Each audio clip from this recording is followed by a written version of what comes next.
Hello, everyone. We're going to go ahead and get started. My time is showing 4 o'clock Eastern time. I want to thank you very much for joining me today. Today, we're going to be talking about the Rubrics tool within Brightspace. I'll be sharing some tips and tricks with you. We do have both the Q&A and the chat open, which I will address in just a moment. So before we dive into too much, I just want to introduce myself. My name is Bridget Grogan. I am a success coach here at D2L. Prior to joining D2L, I was a teacher myself. I taught secondary school. I taught primarily English and family studies. And I was a teacher back until March of last year when COVID hit and remote learning became our reality for the first time, which is what prompted my move over to D2L. I wanted to help educators all around the world figure out how to use online learning for in-class, in-person, and hybrid teaching. I do have my Twitter along the bottom there. If you are a Twitter user, please feel free to give me a follow. I like to tweet out different tips and tricks about Brightspace, as well as education and some different sessions that are happening. So I'm just going to share some housekeeping items. As you'll notice, the Q&A is open. If you hover your mouse along the bottom of the screen, you will see that Q&A pod. That is where I would like you to put all of your questions. I have my lovely colleague Anita with me today. She will be answering the questions along the way. There will also be time for questions at the end, so I can show some examples or clarify anything that we missed. The chat pod is also open. I do encourage you to put all of your questions into the chat, into the Q&A and not the chat pod. The chat pod will be used to share out any links if we need to, because the Q&A will not hyperlink things. So that is what we will use that for, but questions should be directed into the Q&A. If you leave here today with some additional questions, or you feel like I went through things rather quickly, and after having a second watch, you would like to ask some more questions, please feel free to direct those to successcoach@d2l.com. That is the inbox that my team watches to make sure that we are answering all of the necessary questions. So again, please check that out afterwards if you would like to, and then email our questions to there. The recording and the slide deck will be available on the Teaching and Learning website for your reference later this week. It should be up by Thursday. You will also be sent directly a recording as well as slide deck from today's webinar since you attended, so you will get that sent to you when it is ready, but you can also check out the Teaching and Learning website, the same place that you registered for today's session. We have a short agenda today. We're going to go over our learning objectives, the rubric types, and then I'll run you through a live demo of some tips and tricks within rubrics. So by the end of this webinar, my goal is that you will be able to understand the use cases for different rubrics in Brightspace, use rubrics in different ways, and create dynamic rubrics for your learners. Just something I want to note before we dive in too much. Today is not going to be a full tool demo about rubrics. It is more so some tips and tricks to get you thinking. If you leave here today feeling like you need to take a step back and learn the tool a bit better, I will provide some resources for you around that. So within Brightspace, there are two different types of rubrics. We have our holistic rubrics and our analytic rubrics. Holistic rubrics are single criterion rubrics that are one-dimensional, used to assess participants' overall achievement on an activity or item based on predefined achievement levels. Holistic rubrics may use a percentage or text-only scoring method. Holistic rubrics are a bit more of a simple type of rubric that we'll take a look at. Our analytic rubrics are a bit more detailed. So these are two-dimensional rubrics with levels of achievements as columns and assessment criteria as rows. They allow you to assess participants' achievements based on multiple criteria using one rubric. You can assign different weights or values to different criteria and include an overall achievement by totaling up the criteria. With analytic rubrics, levels of achievement display in columns and your assessment criteria displays in rows. Analytic rubrics may use points, custom points, or text-only scoring. Points and custom points analytic rubrics may use both text and points to assess performance with custom points. Each criterion may be worth a different number of points. For both points and custom points, an overall score is provided based on the total number of points achieved. The overall score determines if learners meet the criteria determined by instructors, and you can manually override the total and overall score of the rubric. So I know I said a lot there, and I said the word points about 1 million times, but we will take a look at analytic rubrics. Essentially, it's important to know that you can create a bit more of a dynamic, detailed rubric with our analytic one, and keep it more simple with our holistic rubric. So there's 3 spots within Brightspace where rubrics can be attached. And this is assignments, discussions, and portfolios, which we'll take a look at today. So without further ado, I'm going to jump into our demo. So here I am in my Brightspace course. Yours might look a little bit different. If you have specific questions about the way that something looks, please let us know and we can get you some help with that. There's 2 ways that we can access rubrics within Brightspace. For me, I have mine in my assessments folder here. If yours is not in your nav bar or your navigation bar, you can access all of your tools through Course Admin. So in Course Admin, my rubrics is under assessment here. So however you get to it, it will take you to the same spot of our rubrics tool. So as I mentioned, there's 3 different spots that you can attach a rubric to: portfolio, assignments, and discussions. The first one we'll take a look at is our portfolio tool. Again, today I'm not going to be going into too much detail about the portfolio tool, but I will provide some resources about that. You see here that I already have a portfolio rubric built out, and I have my name, portfolio rubric, a description of it. This rubric is for students' portfolio work. It's a holistic text-only rubric. So I'm going to show you what this looks like. So this rubric is pretty simple, and it's great for those early learners who might not be able to read all of the words on the screen just yet. We can have a pretty simple rubric just with pictures for them here. So I have awesome work, great effort, almost there, and need some help. And students can take a quick look at this and know that, oh, I got the green smiley, I'm doing really well. If they got the orange smiley, maybe they know that they need to come get some help. So this is a great way for students to gauge how they're doing, regardless of if they're at reading level yet or not. Something I really want to call out that's brand new to Brightspace is this print rubric tool. So if I click on this, my printing options will come up, and I'll be able to print the rubric, which is really great as things are fluidly moving between online, in person, and hybrid. It's good to have both paper or Brightspace copy of a rubric. You can also print after grading as well. So you can see my printing options come up there. So if you wanted to insert pictures into this rubric, I'm going to show you how I would do that. So I go to my edit tool,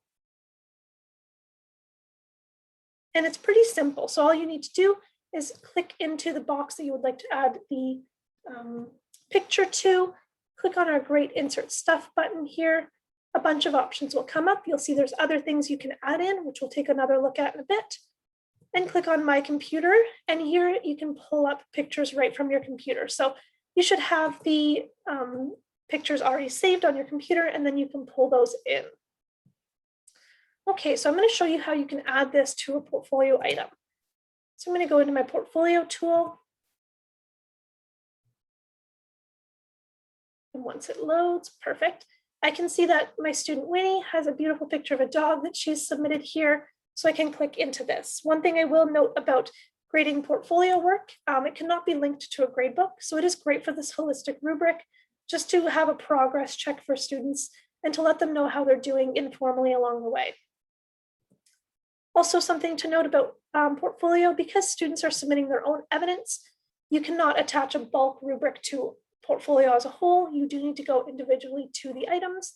So I can see here that I have Winnie's dog, and on my right-hand side, I have my rubrics tool. So I can click add rubric, and the rubrics are going to pop up for me. So I can preview this if I would like to take a look at what it's going to be, but we've already done that. So I'm going to click portfolio rubric and add selected.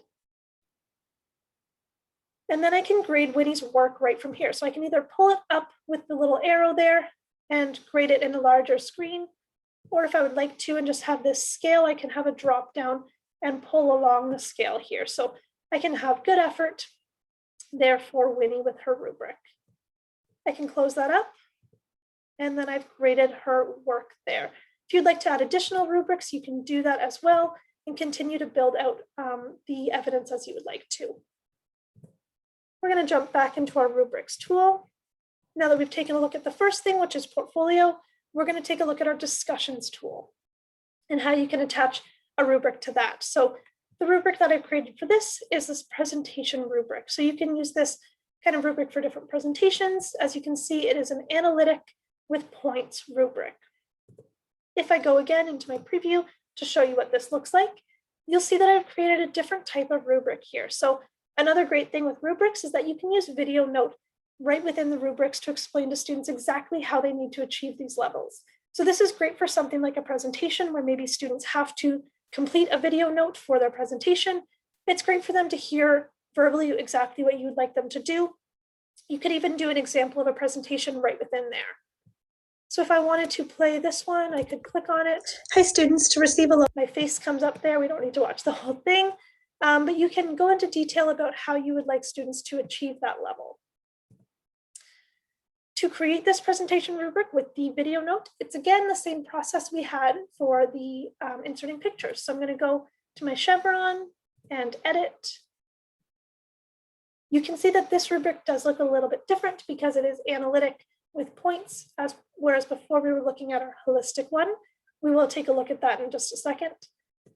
Again, if I click into this box and click on my Insert Stuff button, I have the video note tool. So I can either create a brand new video note where I have up to 30 minutes to explain to my students what they need to do, or I can search a video note. So if you have a video note you've created in another course or even in the same course, they all save as long as you title them properly. It's easy to find. So if I knew I wanted to add in a level 3 video note that I've created, I can search that and pull that in right there. Perfect. So this, I think, is a great rubric to add to our discussions because that is where students are having their debates and their presentations in there. So I'm going to jump to my discussions tool. And here I have my debates topic. So right now I don't have a rubric attached to this. So I'm going to go into the individual topic. I'm going to go to edit topic. And I'm going to go over to assessment here. So you can see here you have the options to add it to a grade item, the scoring out of, and here's where we have our rubric. So you can even create a new rubric in a new window right from the discussions tool if you would like to, but we can also just pull in a rubric. So I'm going to go to add rubric. I can search the rubric if I have a bunch here and I want to make sure I'm filtering it down. And you can see as well that, again, we can add multiple rubrics. So I'm just going to add this presentation one. I can edit it from here again if I would need to as well. And I'm good to go with my rubric. So I can save and close. And now you can see that this includes an assessment because we have the rubric here. So if I wanted to view this to show you what this looks like, if I scroll all the way down, I can see my presentation rubric here. Perfect. So now we've taken a look at both portfolio and discussions and some different rubrics and how to attach those. You'll also see that now that we're back in our rubric here, this little chain link thing means that this has been attached to an item and cannot be deleted because it is going to be grading against someone's work. So once this is done, it will let you know. There's a bunch of stuff that you can do with rubrics as well in terms of creating a ton of different options and columns, and I'll show you what that looks like. So here, I'm going to show you our stop motion short film rubric, and I've created 2 of them to show you some differences. So this rubric here is very detailed and built out, and as you can see, it's got a lot to it. This is just to show you that you can do a ton of different things with rubrics. The options are kind of endless. This is not to say that you need to have all of these different categories. So as you can see here, I have level -1 all the way up to level 4+ and different points associated to that. This is dependent on how you like to grade. You do not need to have all of these individual categories, but some people like to have those clear expectations there. You can see we also have our target here, and this is our expectations. So you can attach expectations right to a rubric. I will show you how to do that in just a second. And this is really great, again, so that students and yourself know what is being evaluated. I also have this stop motion rubric 2, which is just a condensed version of the one I just showed you, where I just have our typical level 1, level 2, level 3, and level 4. So again, depending on how you choose to assess, there's multiple different options there. So we're going to attach this rubric to an assignment now. So I'm going to go into my assignments tool. And here I already have an assignment built out. I can go to edit assignment. Along the evaluation and feedback is where I'm going to add in our rubric. So you can see here that I have my add rubric tool. And again, similar to discussions, I can create new or add existing. I'm going to add existing. Again, I could search, and I'm going to pull in my stop motion short film rubric. I can add that in there. And here again, I can see the scoring scale along the way here. So I can either open this in a separate page if I would like to, or do it all within there. I can save and close. And now that rubric has been attached to there. So I just showed you how to attach to 3 different spaces within Brightspace. There's a couple of gaps that we missed that we're going to go over. So I'd said that you could attach expectations. First, before you can attach expectations to a rubric, you need to attach the expectations to the course. So the way that you do that is by going to content, and you'll see this expectations button here. If you do not see this, it might not have been turned on in your Brightspace environment, and you should reach out to your Brightspace administrator for help with that. So once I click on the expectations here, you can see I already have some inputted. But if you don't, you can go to add or remove expectations. And here you'll see this great button, import from Achievement Standards Network. So this is a really great space where you can pull in your curriculum directly within Brightspace. So I'm going to go down to Ontario just because that's where I'm from. I can add in the subject that I'm teaching, the curriculum that I would like, the education level, and I can even filter it down to specific expectations if I don't want to pull the entire strand in. So if I wanted to just pull in reading skills strand, I could do that. And once that finishes there, our expectations will be in our course. It doesn't like me right now because I'm running Zoom and this at the same time. I'm just going to close that. And we're going to go back to our rubrics. So now we'll take a little look at how to create a rubric. Again, I'm not going to go into the full details of everything about a rubric. If you have specific questions, we can address those at the end. So here, when I go to add rubric, you can see that it will automatically publish. So rubrics will automatically save and publish there for you. So you can go in and change it to archived or draft, but just by default, it will publish for you. So I can add our title, our name. You can see that is required. I can change the type between holistic, analytic. It will let you know that if you're switching back and forth, things might change there. I can change the points, custom points, reverse the level order and make it go from level 1 to 4 that way, or 4 to 1 if I would like it there. I can add in our criterion. So I can say knowledge and understanding, and I can continue to add criterion along here. So communication, if I would like, you can put in whatever you would like to there. You can add in your expectations right here. So I can click on our expectations and I can type in words to search if I would like as well. So I have specific expectations if I'm looking for something right within there and align those. And you can see it condenses there for you. You can also browse for more if you would like as well. You can add in some different text, or as we talked about, some of your insert stuff options here as well. You can pull in a YouTube video, a link, whatever it might be. What I really want to call out is that if you change the points here, so if we make a level 4, perhaps 95 points, we'll make it, just going to get rid of, I'll leave that one for now. We make this one 100 points, this one 75. Again, doing the points based off of what your individual needs are. You can see here that this category is now out of 100, and this one is also out of 100, and totaling to 200 points. So again, you can structure the numbers however you would like, however works for you. This button here will allow you to add a new level after, and this one allows you to add a new level before. So just depending on where you would like those to be, you can change the title of these. You can also add initial feedback. So this is great if you are grading something and you want it to automatically say great work for level 4, maybe good job for level 3, and continuing on there. You can add in what you'd like, so then when you're grading, it's automatically showing up there. So what I want to really draw attention to is this overall score here. So with our analytic rubric, you do have an overall score.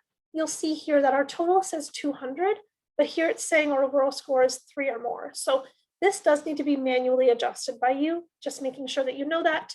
And you can change that here. So maybe I want to make this 180 points or more if it's out of 200, 150, whatever it might be, 100, level 150 or more. So again, doing those based on your individual rubric needs and what you think works for your students, just knowing that you do need to adjust those there.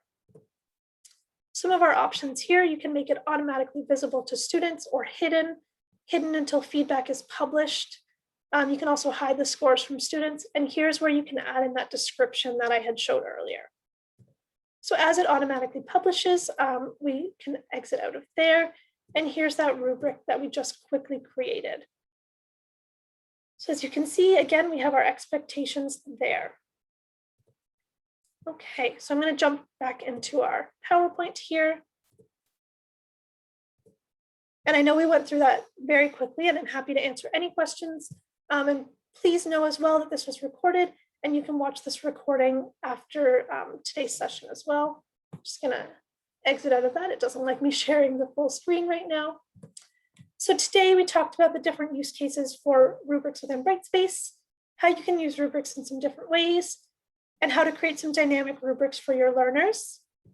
I'd like to draw your attention to our other June webinars. So next Tuesday, we have a rubric or a webinar, about students tracking their own work within Brightspace, Tuesday 4 till 4:30 Eastern with Q&A as well.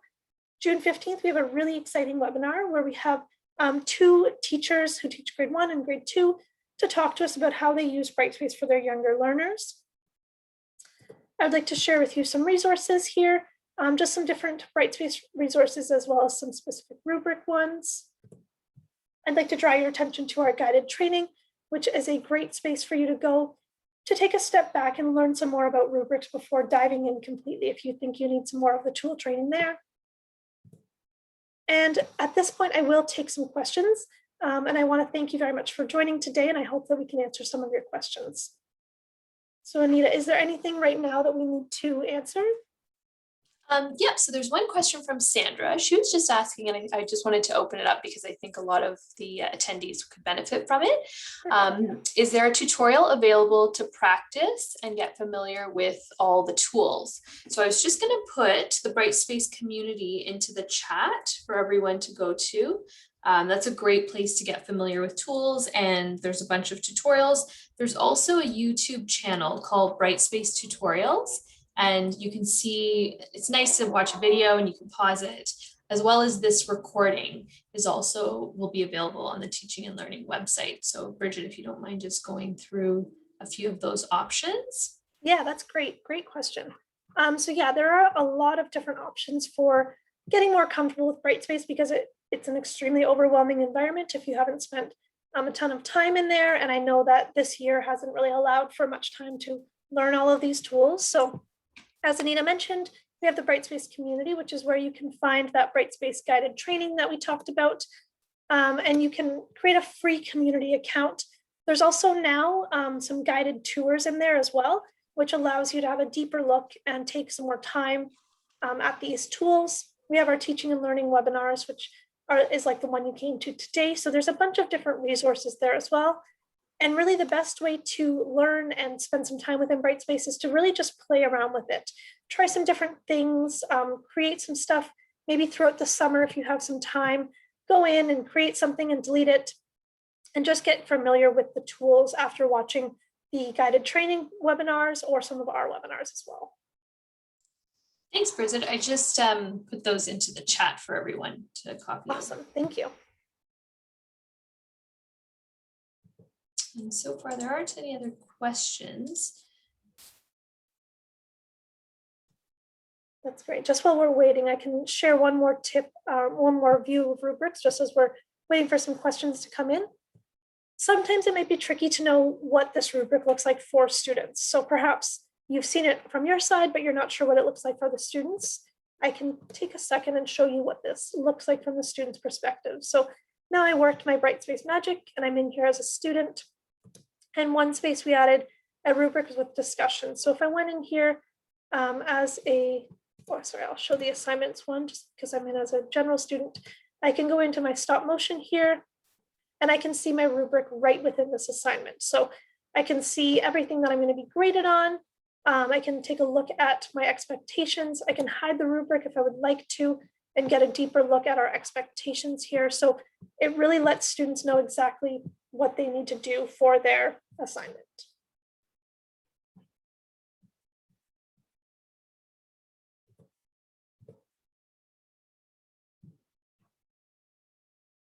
We have about 5 minutes left together. So if there's any questions that you have, please again, put them into the Q&A.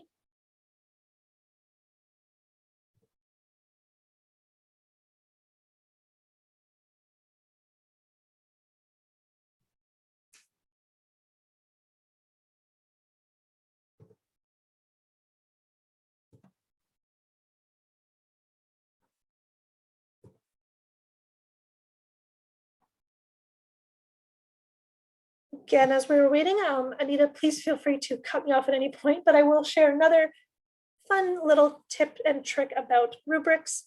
If you've created a really great rubric in a previous course or a colleague of yours has created them, you can go into course admin, import, export, copy components, search for your offering.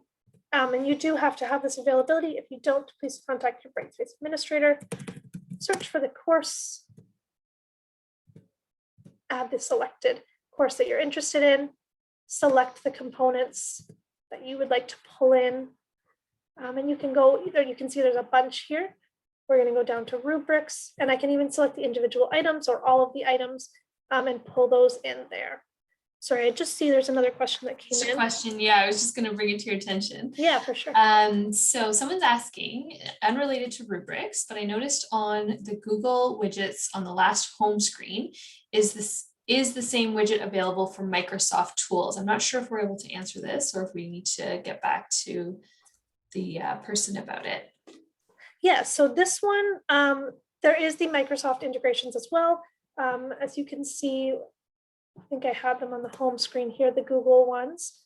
Yeah, so depending on the integrations that are turned on within your instance, Microsoft does integrate as well with Brightspace. So there is the same kind of options. I'm not sure, you would have to reach out to your Brightspace administrator about specifics of setting that up, but it is something you can do for sure. And if you're not sure who your Brightspace administrator is, we can help you get set up with that as well.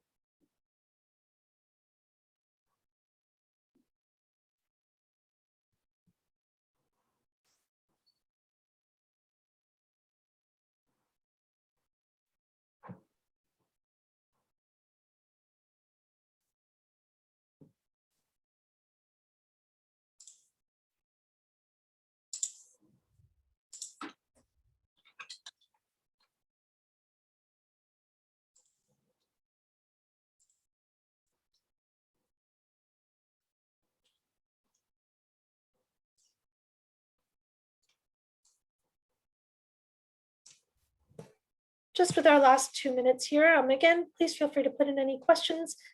But just as we're waiting, I want to thank you all very much for joining us today. I hope you found this helpful. Again, you will get an email of the recording and the slide deck following today. About Thursdays when it should be up, so I will get that to you. I hope that you learned some new things about rubrics. And again, please feel free to watch this again and ask some questions to our Success Coach email if you have any. So thank you very much for joining today.